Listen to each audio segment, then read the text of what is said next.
النهاردة هنعمل طريقة البلسم. قبل كده عملنا طريقة الشاور وعملنا طريقة الشامبو. النهاردة البلسم زيه زي الشركات بالظبط.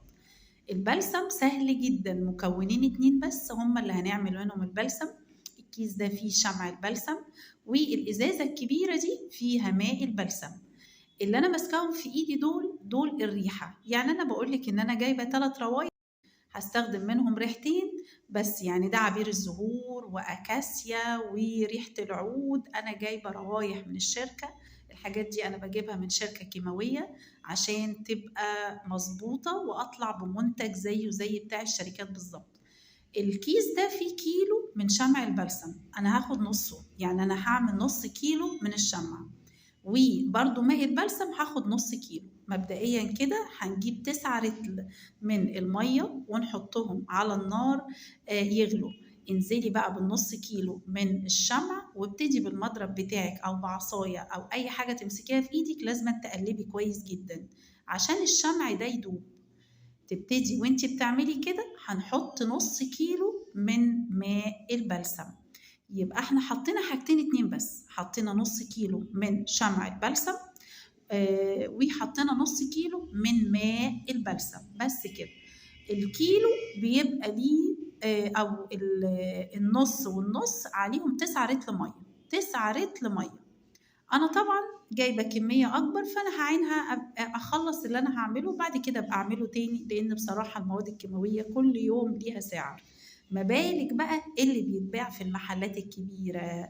الحاجات دي يا جماعه بتتباع بالملي وبتبقى اسعارها عاليه جدا. خلاص كده انا ابتدت الحاجه تسيح معايا. نبتدي هنا بقى بعد ما تسيح كده ونسيبها مثلا يا دوبك ربع ساعه. بصي لسه طالع منها بخار على فكره. هنبتدي نضيف الريحه. أنا هنا حطيت الريحة، خدت نص المقدار بتاعي، يعني 4.5 كيلو أو 4.5 رتل على حسب ما انتي تقولي. يعني هنحط هنا ريحة عبير الزهور. قد ايه ريحة عبير الزهور؟ حطيت هنا حوالي 5 أو حوالي 20 جرام من ريحة عبير الزهور. يعني كانت الريحة دي على فكرة لو انتي بتشوفي الفيديوهات بتاعتي هتعرفي اللي أنا كنت عاملة بيها الشاور. ودول اللي باقيين معايا حوالي 20 جرام حطيتهم. جيت هنا بقى وهستخدم ريحة الأكاسيا. بصي بعناية كده أنا حطيت زي ما انت شايفة كده بتاع حوالي 3 غطيان أو 4 غطيان. وهنا أنا هحط ريحة تانية. لا، وممكن كمان البلسم تزودي القيمة بتاعته وتحطي زيوت. أنا بصراحة كان عندي هنا زيت الزيتون، فهبتدي زودت هنا غطا كمان. يعني أنا حطيت 4 غطيان من الأكاسيا، وهحط هنا زيت الزيتون. حطيت حوالي بتاع نص كوباية من زيت الزيتون. الحاجات دي يا جماعة لما بتتعمل في البيت بجد بجد لا تضاهي السعر بره. الأسعار بره رهيبة. الحاجات دي بتتعمل في البيت لما تحسبي تكلفتها كده. أنا عملت 9 كيلو بلسم مش مكلفني 400 جنيه. 9 كيلو بلسم. لكن بره شوفي الاسعار عامله ازاي. وكمان بصي تسيبيه يتقل. هنا سبته يا دوبك مقدار ساعه. بصي خلاص وصل للقوام وتقل وبقى خطير جدا زي اللي انت بتجيبيه من بره.